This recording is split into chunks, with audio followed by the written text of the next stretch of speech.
Younis Dhaher, a comedian you should know. Have you ever wondered how someone could get onto the big stage? Have you ever wondered what the journey there is like? No, me neither. But this documentary is about just that. This documentary focuses on a comedian named Younis Dhaher, who started performing for small crowds in Chicago, but eventually made it to LA, performing in front of thousands of people. Younis Dhaher, born in Baghdad, Iraq, and immigrated to the U.S. when he was a kid. Younis gave comedy a shot when he won the local Last Comic Standing competition at his school, UIC. A quote from Younis says, "It really all started when I won the Last Comic Standing competition at UIC. That was like my really first time giving up stand-up comedy a shot, and I haven't looked back at it since. Since he started talking gigs wherever he could get them from and loved his comedy, just grew from there." Eventually, he found a group of guys who wanted to do the same thing as him. They created a group named Terminal 5 Comedy, and they started performing in small clubs in Chicago, but eventually went to selling out international tours. But his journey was not a straight line. His main struggle during his career was trying to perform in Chicago, but while the infrastructure there was already established. They had a hard time getting into clubs and shows because they were already running. But as a result, they learned how to be independent and realized that they could do things on their own. A quote from Eunice Dyer says, "The good news was it helped us be more independent and helped us realize that we don't need anyone's help to get us on. All we truly needed was support from the people." All right. All right. What was your journey like of a comedian? What is the dream life of a comedian? What was your journey as a comedian? Journey as a comedian. Yeah. I mean, it's been a lot of ups and downs, but I would say the past year, I finally feel like I'm finding my voice on stage. I feel like early on, it was just about getting the confidence to go up there. You know what I mean? Yeah. And like try out these new ideas that you have, and hopefully you get a reaction. Sometimes you don't, sometimes you do, and you just kind of keep doing these reps, because the most important thing is stage time. So a lot of trials and tribulations, I guess. But I would say once you're like a couple years in, you kind of start finding your rhythm, and then you meet good people that you kind of look up to, and they try to give you advice and tips on the way and while you're on the journey.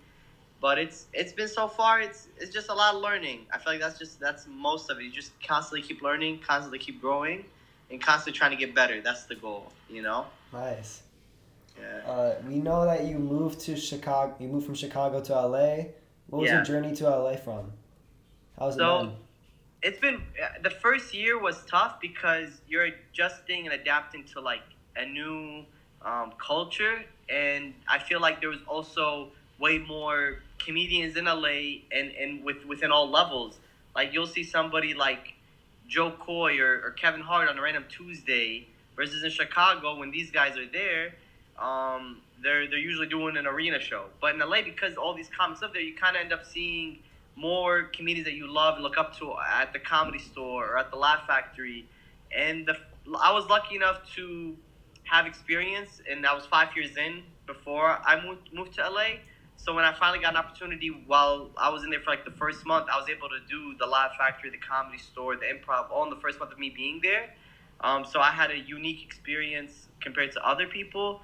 So yeah, I would say it took a little bit of time to adjust to it, but again, same thing. You kind of just find your group of people, you find your peers, and you kind of just learn new things from that city. What was your favorite memory as a comedian so far? I would say honestly, 2 weeks ago, I was able to perform at the Netflix as a joke festival, and it was a cool opportunity because the people on that lineup, you got to see somebody like Fluffy, you got to see Matt Rife, Kevin Hart. They're all part of this festival, and I was able to share the stage around these comedians that I really love, and I was able to do 7 different shows on the Netflix Joke Festival. Whether I opened, featured, or hosted, I was part of that festival. So that was, I'll say, my favorite memory so far in comedy, is just to be able to kind of like take all that in, and there's a lot of other great moments, like your first time ever selling out a show, or your first time headlining. Stuff like that is great, but this past week I would say was definitely a cool memory for me. All right. And last but not least, what's your dream place to perform? Like a stadium? Oh, Madison Square Garden Madison would be Square Garden yeah, that would be the dream. in New York. Hopefully, yeah, because I feel like it's a lot of comedians is, once you do Madison Square Garden, it's like that's like the peak, I would say. Or like, I mean, Gabriel Iglesias did the Dodger Stadium, which I didn't even know a comedian could do a stadium. So something like that, just to at least do, that'd be a cool dream come true. Great answers, man. Thank you for your time. Thank you for asking me the questions, and good luck with everything. Thank you. I see you, man. Good luck. Bye, Amir. Masalame. In all, Younis says that he's not done making comedy. He quoted, "I am a stand-up comedian who honestly just wants to make people laugh, learn, and grow by the most authentic version of myself. I think being honest, vulnerable, and kind is the foundation to operate on, and building a community around that is one of my main goals. I love this craft so much, and I'm able to bring people together is something I'm just most proud of."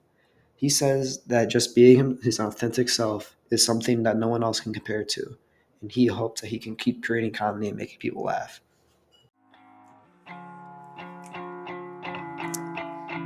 This is my annoying son.